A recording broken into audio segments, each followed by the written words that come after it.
Hello అండి, ఇదిగో చూపిస్తున్నా చూడండి. నేను ఆకుకూర ఎలా చేస్తానో. ఇలా ఉల్లిపాయ, పచ్చిమిర్చి, టమాటాలు, ఆకుకూర ఇవన్నీ మా మిద్దె తోటలో అండి. ఇవన్నీ కట్ చేసి కడిగేసి ఇలా పెట్టేశాను అడుగున.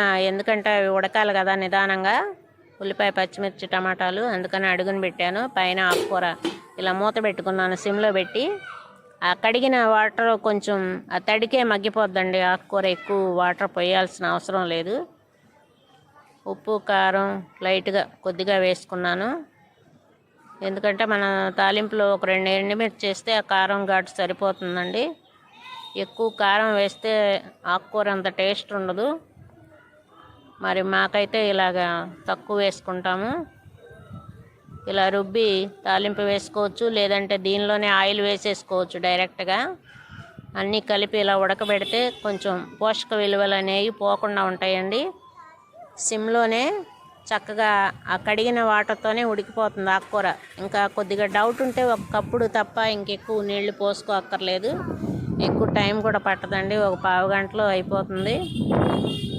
దీనిలో నంచుకోవటానికి కోసం ఒక 4 ఎగ్స్ నేను పొరిటి కూడా చేసుకున్నాను.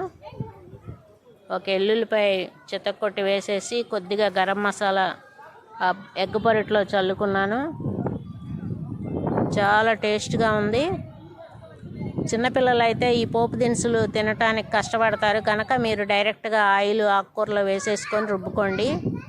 అది పిల్లలైతే ఇష్టంగా తినేస్తారు. లేదంటే ఎగ్ పొరిటితో అయినా ఇష్టంగా తినేస్తారు, నో ప్రాబ్లం.